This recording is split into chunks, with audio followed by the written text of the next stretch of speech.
Eastern Ukraine, hundreds of thousands of troops locked in trench warfare that looks like something from 1917. But there's one massive difference, and it's completely changed who lives and who dies in these trenches. This is how modern trench warfare is actually fought.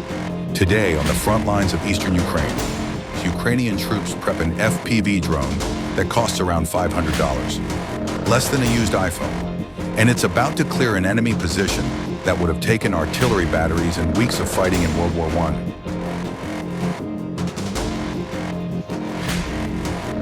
These drones cost $500 and can be operated by any infantryman with a few hours of training.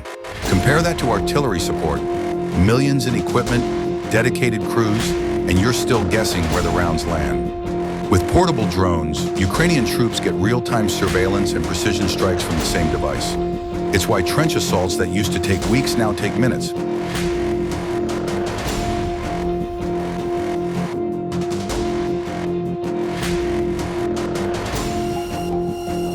Drones are giving them something no World War I soldier ever had. Perfect intelligence on exactly where the enemy is hiding, and the ability to strike with precision that artillery can only dream of. From launch to impact, short less than 2 minutes, and there's no defense against something this small, this fast, this cheap to deploy. They can launch this from any trench, any foxhole, anywhere there's cover.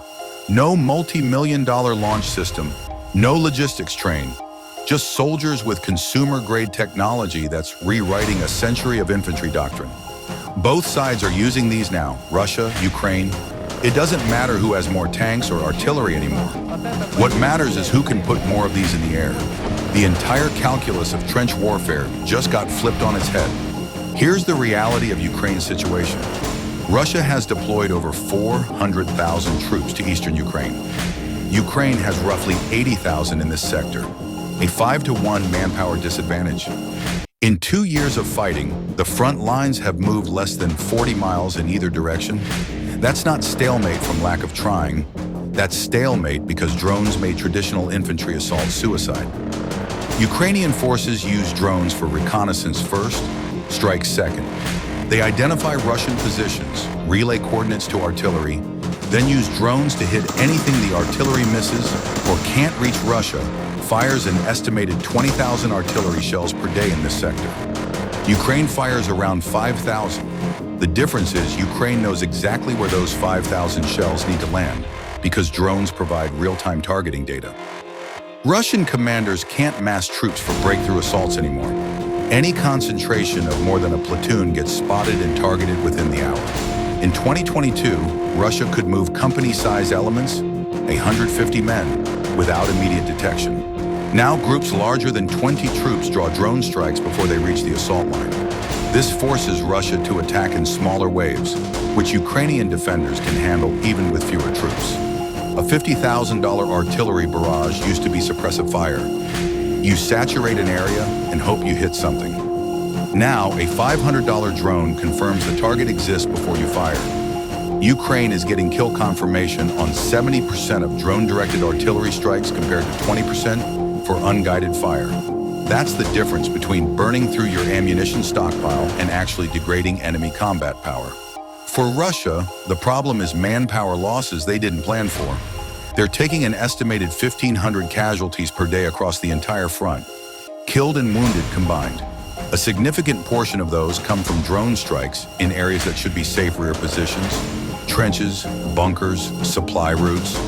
All of them are now vulnerable to precision strikes from weapons that cost less than the boots on a dead soldier. This is why the front lines haven't moved. Ukraine doesn't have the manpower to launch major offensives, but drones make their defensive positions incredibly lethal. Russia has the manpower to keep attacking, but they're losing troops faster than they can train replacements because every approach route is watched by drone operators who can call in fire or strike directly. Both sides are locked in a war of attrition where the side that runs out of drones first loses their ability to hold ground.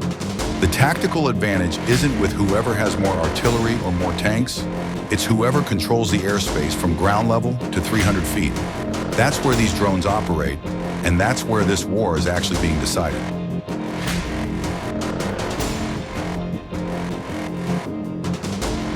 The first year of this war looked completely different. Mass tank formations, rapid advances, front lines that moved dozens of miles in weeks. Both sides fought like it was still the Cold War. Armor, artillery, and mechanized infantry deciding who held ground. That's over. Now it's static trench lines that barely move. Not because either side stopped fighting, but because drones made movement lethal. Tanks can't mass without getting swarmed. Infantry can't advance without getting spotted. The entire battlefield contracted to whoever controls the air at 300 feet. Ukraine's holding this line because they figured out drone warfare faster. That's the difference between surviving and collapsing when you're outnumbered 5-1.